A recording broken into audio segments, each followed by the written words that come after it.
Les enfants, voyons ensemble la notion de conservation des écarts.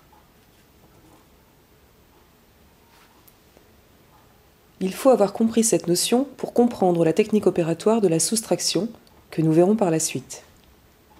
Conservation vient du verbe conserver, qui signifie garder. L'écart ou la différence est le résultat d'une soustraction. Observons l'exemple pour bien comprendre. L'exemple ici nous montre un bloc de 14 cubes et un bloc de 10 cubes. On peut donc facilement calculer l'écart entre les deux termes et résoudre la soustraction 14 moins 10 égale 4. On voit donc ici que l'écart entre les deux termes est de 4.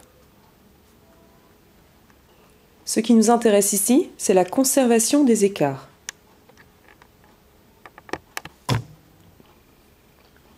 Si maintenant j'ajoute 2 cubes à 14, on obtient 16.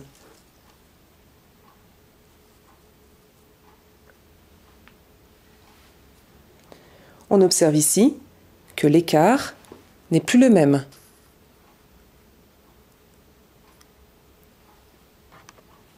Si je souhaite que l'écart soit constant, autrement dit qu'il reste le même, on voit ici qu'il me manque 2 cubes.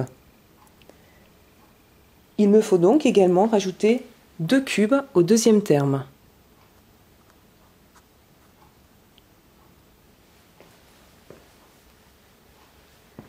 On obtient donc 12. Puisque l'écart est constant, le résultat de la soustraction est le même. 16 moins 12 égale 4. Ce qu'il faut retenir.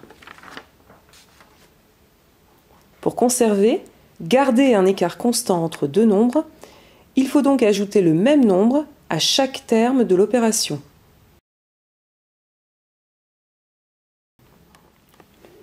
Entraînons-nous en réalisant cet exercice. La consigne ici est « l'écart est-il conservé ?»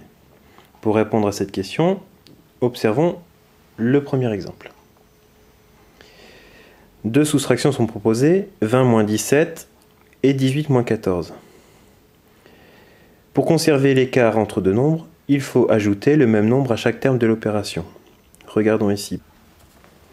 Pour passer de 18 à 20, il a fallu ajouter 2. Pour passer de 14 à 17, il a fallu ajouter 3.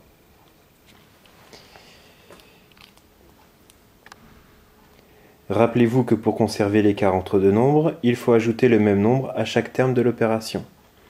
Ici, ce n'est pas le cas, donc l'écart ne sera pas conservé.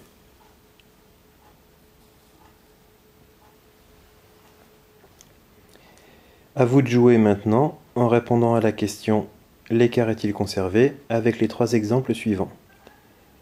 Mettez la vidéo en pause et remettez-la en route lorsque vous aurez terminé.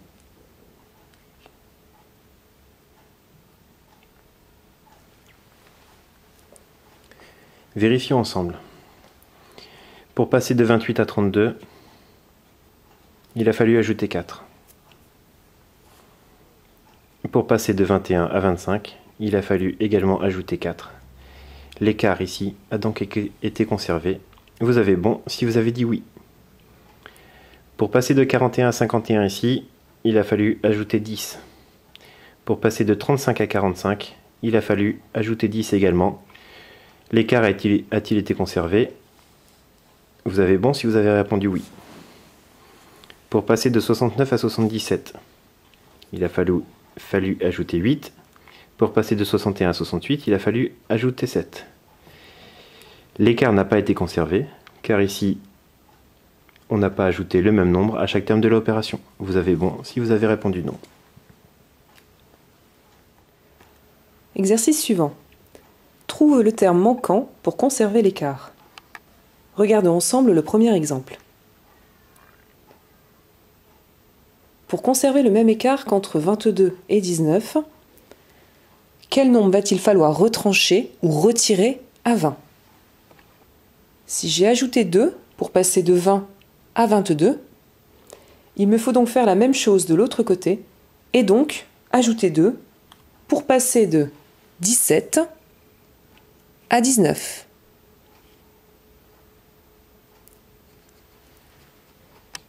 À votre tour de vous entraîner maintenant. Mettez la vidéo sur pause et lorsque vous aurez terminé, relancez la vidéo. Pour conserver le même écart entre les deux opérations, vous avez bon si vous avez noté 16.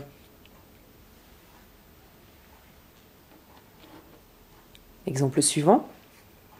De la même manière, pour conserver l'écart entre les deux opérations, il fallait noter 45.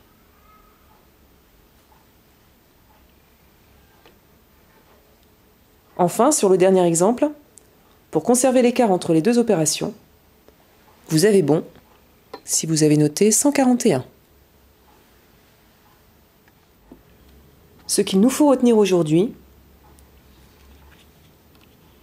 c'est que pour conserver l'écart entre deux nombres, il faut ajouter le même nombre à chaque terme de l'opération.